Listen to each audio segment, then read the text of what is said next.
Our founder, a lady by the name of Rachael Crane Mather, who lived in Boston at the time, got a commission from the American Missionary Association. That was a group of, I want to call them philanthropists, and they were a religious organization that went all around the Lowcountry Southeast, founding black schools and colleges after the Civil War especially.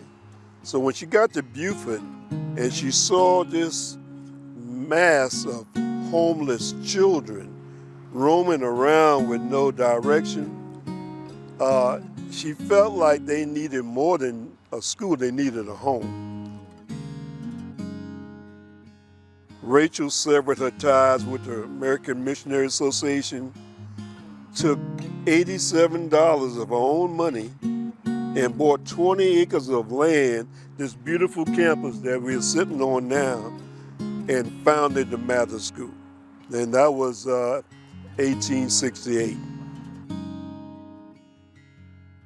She first bought the property. There was only one building on the property, but Rachael was able to buy a couple of empty buildings on Hilton Head that the Union Army and Navy had abandoned, and they floated those buildings on a raft down the river, this Beaufort River, and they put those buildings in the parking lot over here, and they became the first couple of buildings that was on this campus. That was right after, that was around 1869, I imagine.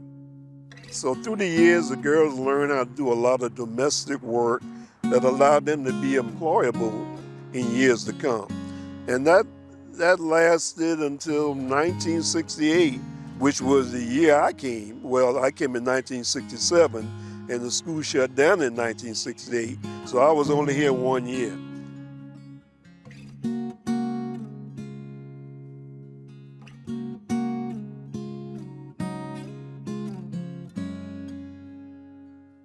Well, you know, I grew up in a little town called Sheldon, which is only like 20 miles from here. But we had a little small farm, and I was the oldest child, so my dad relied on me to do most of the work on that farm. So when I came to Mather, that was my first time leaving home, although it was just right down the road. And it was a different experience to come to a place and you had your own room and your own bed. Because when I was home, me and my two brothers, we slept in the same bed. But when I got to Mather, I had my own bed, and I met so many friends on campus that 1 year. It was like a family atmosphere because kids were from all over the United States. And when you met friends and kids on campus, you became attached. And although it's been 60-some years later, I'm still in contact with a lot of the friends I met in that 1 year. I wish I could have gone to Mather for 4 years, really. We had no idea in 1967 that the school was going to shut down a year later. They were having a hard time competing with a lot of the public schools and colleges in the area.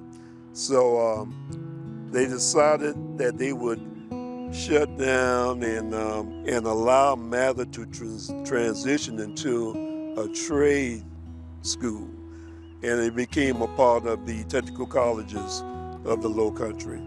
TCL has done a wonderful job. I know about 70,000 students have come through this campus since it became TCL. And right now today, you could find any job, craft, or any field of employment is right here at TCL. So they've done a marvelous job of continuing the trend of education, affordable education. We continue to honor Mather, right, and celebrate Mather School. This building that we're sitting in front of is called the Mather Museum and Interpretive Center. And the Technical College of the Lowcountry has been gracious enough to allow us to transform what used to be our library when I was a student. They allowed us to transform this building into a Mather Museum. And we're open from time to time, especially by appointment, to allow the public to come in and just browse around and see what we've collected. And we're still in the process of collecting. We're working in conjunction with the University of South Carolina, Beaufort, Technical College of the Lowcountry, the National Park Service.